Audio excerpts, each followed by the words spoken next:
I don't envy this car. VW competes in perhaps the most competitive sector of automotive right now with the Passat, up against Accord, Camry, Fusion, Malibu, Optima, Sonata, Altima.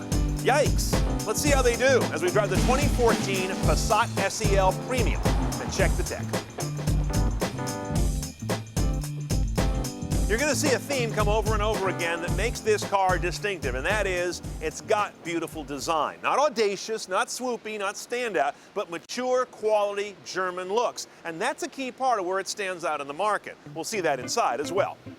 Now inside, look around. For the money, you're not going to find a more handsome car in a kind of a timeless, high-quality look on the market anywhere. I don't think anyone hits this level of really nice design. Now, because we're in a fairly high-trim Jetta, it comes with an LCD touch-based system with navigation. Seen it basically before. It's nothing terribly new, and it's certainly not head of the pack.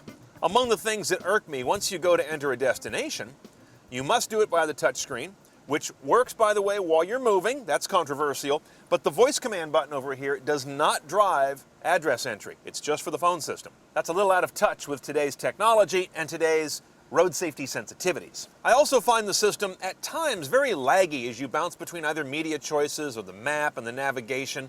Sometimes it's very crisp and moves along well. Other times it seems to get lost for a moment. I'm pleased, however, they've gotten rid of this crazy planets around the sun interface they used to do, where everything is a little ball around a center orb. Makes no sense to me as information design. This is better. It's basically stacked rectangles and such, but it's more organized. The other screen in this car is the little helper screen between the two analog gauges, and that's this crunchy looking, jaggy black and white LCD that just seems déclassé in what is otherwise, as I mentioned, a really beautifully done cabin. So this is where VW falls down. They've done such a great job with the physical, not such a great job with the virtual. You can hook up VW CarNet as your apps support. It gives you OnStar-like crash and safety stuff, along with remote access to your car and some boundary and speed alerts so you can keep an eye on your teenager. It also brings along an enhanced level of POI technology for destinations. But in general, there are no media apps going on here, nothing you actually like. No Yelp, no OpenTable, no Bing search, no Google search. That's just not available here. Your media choices are fairly comprehensive. I've got an SD card slot down here, if you really want to use that. We've got the ability to go from AM and FM and satellite radio all under band right here. In addition to the SD card for other media, you've got a hard drive. You know I'm not a fan of those. And a thing called the MDI, a multi-device interface, is this cable here. It's a big VW Audi thing. I currently have the iPod cable. You could buy other types of cables to interface to your device. I would happily trade this pigtail arrangement, though, for a good old standard USB jack and unload some of this stuff I don't care about, like the SD card and the hard drive. We have Fender audio in this car, which is Fender branded. It's a Panasonic audio system, and it's got a punchiness to it. That's kind of the rubric around it being Fender. I feel it sounds fine. It's not a standout in the market by any stretch, but it is an upgraded audio system that you won't be disappointed with. Bluetooth calling has a nice set of memory presets up front and center on its main screen, and of course we have Bluetooth streaming as well. Nice touch with the Bluetooth streaming is that when you turn the volume all the way down, which is often laggy, it goes into pause mode.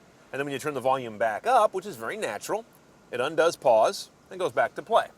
At this trim level and almost all levels of current Passats, you get the rear camera thrown in for free. No up, no extra. That's nice. It's pretty basic. No trajectory prediction, no multiple views, but it's a way to look out the back. Now under the hood here, we've got some big changes in the Passat. It used to come typically with a 2.5-liter inline-5 gas engine. It's been way downsized. 1.8-liter inline-4, but now with turbocharging and direct injection, a thoroughly modern motor. The numbers, 170 horsepower, same as the much bigger outgoing engine. 184 pound-feet of torque, 7 more than the larger outgoing engines. That's a nice win. A car that weighs 3,200 pounds now gets up to 60 in 7.8 seconds, about a second faster than the outgoing car, while delivering 2434 mpg in this configuration. Front-wheel drive only, by the way, which is going to be a problem for some drivers. Now on our SEL, there's one choice on the gearbox. Some Passats come with a 5-speed manual. This guy only comes with a 6-speed Tiptronic with a pretty standard gate, no paddles on the wheel. If you want to shift yourself, you leave it in drive and kick it to the right to get your column-mounted shifting, or pull it back to sport mode for an automatic but more energetic mode. Now, just as our Passat's screen interfaces are a bit dated, so is its complete lack of any driver assistance tech.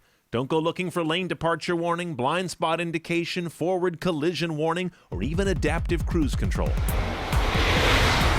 First thing I notice in this Passat is just a small amount of diesel engine noise coming in through the firewall. Problem with that is, this isn't a diesel, so that's not good. When you're really on the throttle, the engine has a nice growl. When you're going down the freeway, it's basically inaudible. But around town, when you're on and off the power, it's got kind of a bad diesel note that really blows up the otherwise very tasteful styling and environment of this car. Now, the power is Jekyll and Hyde. Sometimes the power is right there, ready to go, and this is just a great, torquey, smooth, thrusting car. Other times, you catch it absolutely flat-footed. You go to the pedal, you want some power now to pass or do something, and it's like the engine was shut off for part of a second. Note this about the transmission in this car. You've got the drive mode, as I mentioned, a shiftable mode and a sport mode, but you don't really ever blend shiftable and sport, which I think is kind of unfortunate. What I would like is to go to sport mode and then have my paddles up here for shiftability, but you've got to get a different trim level Passat to get the combination of paddles and automatic. I give this car high marks for its handling. I think it's a very well-struck balance between a sporty feel, a nimble, light, active feel, and excellent ride quality. It does both, I think, very well.